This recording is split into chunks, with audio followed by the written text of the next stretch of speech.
Hi, my name is Jeremy Roberson and I work at Logix. And today I'm going to be talking about software. More specifically, I'm going to be talking about the software that accompanies our AI accelerators. Now, the thing is that it's the software's job to actually enable neural network acceleration at the edge. And as such, the AI accelerator product can only be adopted as fast as software can support new models. And that's why software is critical. So the first thing we're going to do is we're going to look at the end user. So our end users are going to be doing inferencing at the edge. And because they're going to be doing inferencing at the edge, they care very much about cost and they care very much about power. But on top of that, they're still going to demand very high throughput. Not only that, but if the end user buys a neural accelerator today, they want to be assured that the neural networks that they want to accelerate next year or 3 years or even beyond that down the line can still be handled efficiently. So they're going to want a lot of future proofing and they're going to want a lot of flexibility. So that's a lot of demands on any architecture. Now the good news is that the hardware architecture at Flex is able to deliver on all 4 of those dimensions. But there's an impact. And the impact is that the hardware is actually very intricate. There's a lot of features. There's a ton of flexibility. So the first thing that we have to do from a software standpoint is we have to figure out how to take any graph of that the end user uses and how to automatically use every last bit of hardware complexity and intricacy and feature such that we deliver out of the box optimal performance without the user having to see or do anything. So that's number 1. Number 2 is even if we're able to compile that neural network, at the end of the day, the end user has an entire software stack. They're not just doing neural processing, they're doing a whole bunch of other processing. So they have to integrate our inferencing into their existing software stack. We don't want to have the end user have to hire specialist software people. We don't want the integration effort to be very difficult and to add a lot of time to market pressure and cost to the end product. So we want to make sure that to enable them, we have the simplest API possible. And then that's going to make it so that they can integrate the solution and the technology easier. So let's take a deeper dive and look more specifically at the customer, at the end user. So here you've got a picture of a solution that an end user might already be deploying at the edge. And this specific example is a vision-oriented one, but it doesn't have to be vision. You can see that there's a surveillance camera or a camera of some sort already feeding in video or high-resolution images into their system. Now, the system perhaps could be running on, say, a desktop tower, and it could be using standard compute hardware, so a GPU or CPU, but no specific neural accelerator. And they're running their embedded application at the edge. And in this case, let's just imagine that they're doing some type of object detection or some type of vision analytics at the edge. And now they want to take their technology to the next level. Perhaps they are doing object detection, and now for the future, they want to detect more objects. Maybe they want to detect 1,000 objects. Maybe they want to detect objects with higher accuracy. Maybe they want to handle higher resolution images. Maybe they just want to increase their throughput. Whatever the case may be, they need to look to the future, and they've decided that they need to go to neural networks, or they need to get a bigger or better neural network. And now their compute resources are going to be too limited. So the first thing that they're going to do in their process is they're going to grab a deep learning framework of their choice, and they're going to train the latest and greatest models from that. And after they finish training their models for their next application, they're going to end up with either an Onyx or a TF-Lite file exchange format, which represents their trained graph. So now they've got their new graph, they want to deploy at the edge, and now they need some tooling, they need some support, and this is where we come in. So the first thing that we would do with the Inference SDK is we have a compiler suite. That's our first product. software product. And the Onyx file or the TF-Lite file coming in is going to go through our compiler. And the first stage of compilation of compiling this particular graph is what we call the graph compiler. So they've already trained a graph using TensorFlow or whatever framework that they wanted. And now we're going to take that graph and we're just going to rearrange it so that it's more optimal for our specific architecture. We're going to do it automatically. After that's done, we're going to go through our second phase, which is our operator compiler. So as you work through a graph of a deep learning neural network, you're going to have a bunch of operators connected together. Each one of those operators needs to be compiled down into fundamental hardware building blocks. That's what the operator compiler does. Now, after that's done, we have one additional stage. And the reason for this is because our hardware architecture has an embedded FPGA. That's what's actually providing the future proofing and the flexibility. And the eFPGA is responsible for gluing all of these hardware blocks together. So the last stage that we have to do is once we have an eFPGA gluing all these hardware components together, is we actually have to compile that eFPGA design. And we do that using the soft logic EDA we call. And this is going to take that eFPGA design and come up with a hardware netlist, actual hardware. And then we're going to release an NCF file. And the single NCF file is going to be representative of every single design for every single operator, including the eFPGA connections, the weights, the biases, everything. All of the graph represented is going to be done and packaged into one NCF file. Now let's go back to the customer's environment or the end user's environment. So now the end user is going to take in this NCF file, and you can see that this graph has changed from earlier. We've added some components. If you look at the bottom right-hand part of the screen, you're going to still see the desktop tower, but now you're going to see an X1 card, right? They're going to have a neural accelerator that's going to help them with their next generation. And so a layer above the hardware, now you see X1 drivers. These drivers are necessary to run the hardware. You're also going to see Onyx and TensorFlow libraries. These runtime libraries are always going to be there if you're trying to execute a graph that you've done or that you've built in a TensorFlow deep learning framework. The layer above that is going to be our API. So these are the actual function calls that are going to be facilitating the inferences. And those are going to be inserted into the existing embedded application. And so now you put that all together, and now the end user is able to use a neural accelerator to do whatever problem that they were trying to solve, but to do it more efficiently. So now let's zoom back out and look at this whole picture one more time, bird's eye view. So we got the deep learning framework. They have their graph. We compile their graph with a graph compiler that spits out an NCF.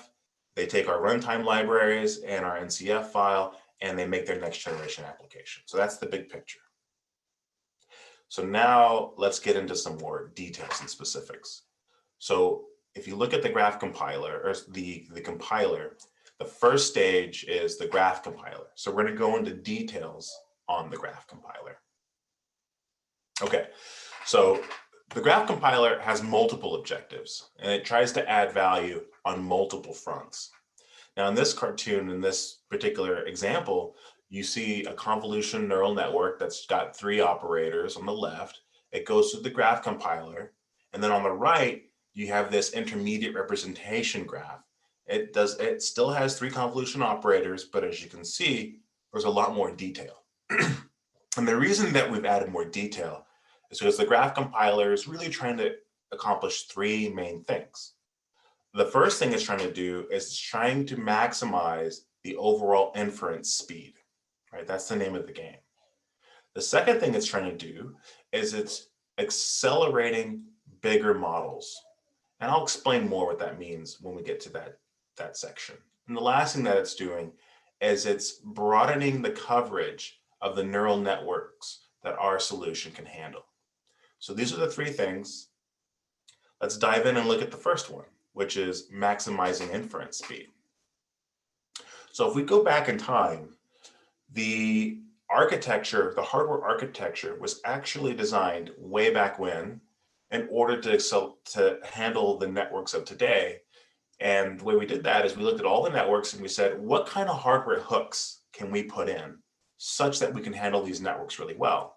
And that was done. Now we have the silicon. The software's job now is, given any neural network coming from the customer, how do we leverage all of those hardware building blocks that were put into place in order to maximize efficiency?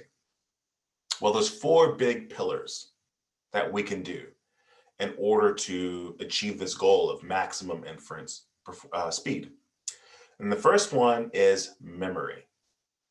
There's a lot of memory on the chip itself, but you can't have an infinite amount of memory because that'll make the chip really big and expensive. It's just not practical. The nice thing about internal memory is that it's very fast. So anytime you can use internal memory, you're going to get very high performance. But some neural networks are humongous. They're huge. You can't fit the whole model onto the chip.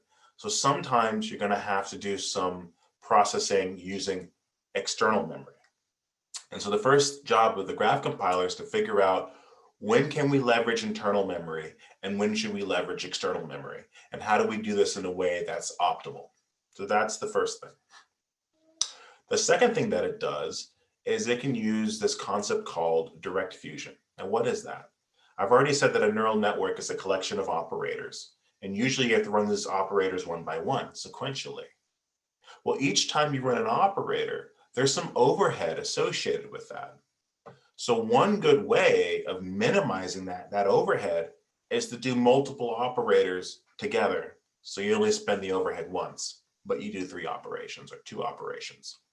Now, it just turns out that with vision networks, especially convolution neural networks, a lot of times you have convolution followed by a pooling operator followed by an activation operator. And because these operators are often seen together, you can combine those 3 operators together into a single operator, only spending the overhead once.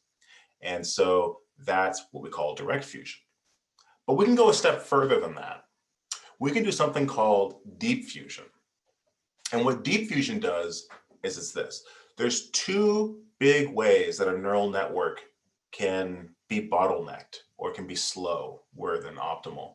It can be compute bound, where you just don't have enough compute resources to do inference any faster, or you can be memory bound. Memory bound is where you can do all the computation, but you just can't shove enough data into your compute engines to keep them busy. And as a result, if you're memory bound, you finish the compute and then you become idle. And that idleness is a waste of time. So how do you alleviate that? What you can do is, instead of doing 1 operation, you can do 2 operations. You give the compute engines more work to perform, such that for every unit of memory, you're doing more work. That's going to burn your idle time down. It's going to maximize your inference speed. And the 4th dimension is what we call winograd. Now, winograd is basically a special convolution. It turns out that you can do convolution operations in many different ways. And it turns out that if you do a winograd style convolution, you can do the same operator, but with a lot less multiplies. You can do it with 2.25 fewer multiplies. And so that's a huge speed up. So what the graph compiler does is it looks ahead to see which convolution operators can be computed in this winograd fashion, where we can do it 2.25 times faster. And that's a really big advantage, in my opinion. And that's the last dimension of optimization that the graph compiler can do. You put it all together and you get maximum inference speed. And so the next thing on the list was accelerating bigger models. So let's take a look at that and what I mean by that. So neural networks can be very large. You can have a lot of operators, hundreds of operators, thousands of operators in a single graph. If you have a system that has multiple X1s, what you can do is you can break this very large graph into pieces and run one piece on one X1 and another piece on another X1. This allows you to run the whole graph a lot faster. So it's scalability. So if you have just a single X1 and you do multiple inferences, obviously you only have one chip. So you have to do the entire graph, the first section and the second section sequentially in order to do an inference. And so this is the amount of inference time that it'll take if you were to execute, say, 4 inferences on a single X1. If we do graph partitioning using the graph compiler, now we can run the first section on one X1 and the second section on another X1. So we can run this in parallel, and you can see that the total inference time has shrunk dramatically versus just running it on one X1. So this is what the graph compiler does. If you have multiple X1s, it can help provide this type of speed up, which is very significant. And the third thing is to broaden network coverage. Now, what is that? What do I mean by that? Well, TensorFlow and all these deep learning frameworks have hundreds of operators, and a lot of them are really not conducive to be run on an accelerator in the first place. So some operators are going to be run on the X1, of course, that's why it was designed, but some operators can be run on the host CPU without an impact to your overall performance, not a major impact at least. So let's look at an example of this. In the top right corner, you see an example of a network that I've created. It's got convolution operators, which will definitely run on the X1. It's got fully connected layers, which will also run on the X1, but it has this non-max suppression, which you'll see a lot in vision networks. And that is not conducive to be run on the X1. And it doesn't take a lot of load compared to the other operators. So the graph compiler will see that and automatically run that last operator on the CPU. So if you extend this idea, if you look at a very big graph, there could be a lot of different operators that aren't that expensive to run on the CPU. And so we can run those on the CPU, and we can run the other operators that we support on the X1, allowing you to handle neural networks that you otherwise wouldn't be able to handle if you tried to run everything on just the X1. So that's the last part of the graph compiler. And if you're now, the second part of our compilation process after the graph compiler is that operator compiler. So let's take a look at the operator compiler. Now, the operator compiler really unleashes the power of the eFPGA. The eFPGA on our hardware architecture is great, but if you can't make use of it, then it's not that useful. So the graph compiler, so the operator compiler really has to make its impact here. And the way it works is we've got a number of operators that we support. If you look on the left, we've got add operator, convolution operators, and we have a bunch of other operators as well. So I said before that most of the time, if you don't have fusion, you do one operator at a time. So in the middle, you see that there's a graph, a neural network, and it's got a bunch of different operators on it. For each one of those operators, we have to take it and we have to go through the operator compiler and compile it down into actual hardware connections. How do we do that? What's actually happening here? Well, what's happening is that we're selecting, we're configuring, and we're connecting different hardware components. So if we're going to be using, say, internal memory, we have a bunch of internal memory blocks. So we have to select how many blocks are we going to use. We have to configure it. How are we going to do read patterns or write patterns out of this memory? Then we have to connect it. Where are each memory block shoving its data into what compute units? So we have to do all of that. Same thing with the compute. We've got a number of different fundamental building blocks, like the 1D TPU, which is the 1D tensor processing unit. It's a matrix vector multiplier. And again, we have to select how many are we going to use? How are these things chained or connected together? How are they configured? And so we have to do all of that in the operator compiler as well. So the operator compiler is unleashing all the power of the actual eFPGA. And that's the last stage of the compiler that we can talk about. Because again, I did talk about the fact that we have this last compilation step, which takes the eFPGA design and turns it into a hardware netlist. But that's beyond the scope of this talk. So now we're going to go into our runtime library. So the best way to talk about the runtime library is if it really is as simple as we say, we just put the whole spec right here on one slide. And this literally is the entire spec of the API. You can see that there's only 7 fundamental function calls on it, and they're very straightforward. And any software engineer who has, just basic experience will be able to look at 1 or 2 examples, and they'd be able to code up something in very few lines of code very quickly. They should be able to get something up and running in a day. If you look at some of these commands, it's very simple. There's an initialize command at the very bottom. Just initializes the hardware. You have no arguments, nothing passed to it. You just initialize, you're done. The first function on there, start inference. If you want to do an inference, you just call start inference and you just pass it the data, and that's it. So it's very straightforward, very simple. So that's the runtime library is also done. And so that's the whole software picture from compiler all the way to the runtime. So let's put it all together. Again, mentioned before, hardware architecture was designed to handle all 4 dimensions: cost, power, future-proofing, and throughput. And so the next thing that we have to do, obviously, as I explained before, is we have to use software to enable all of that architecture and to maximize it. After that's done, obviously, we need a runtime API, which I just showed, which is very lean, very simple, very easy to use and to integrate. And you add all this together, and there should be a big customer impact at the end of the day. And that's pretty much that. And now it comes down to availability and release schedule. So I'll keep it short here. The actual software is going to be delivered Q3 of this year. And the chips, we have 2 flavors. We have an 800 megahertz version and a 533 megahertz version.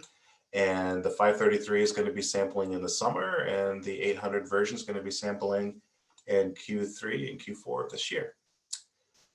And if you have any questions about our technology, the operators that we support, anything at all, you want us to benchmark a model for you, just direct your questions to Dana McCarty, who's the VP of Sales.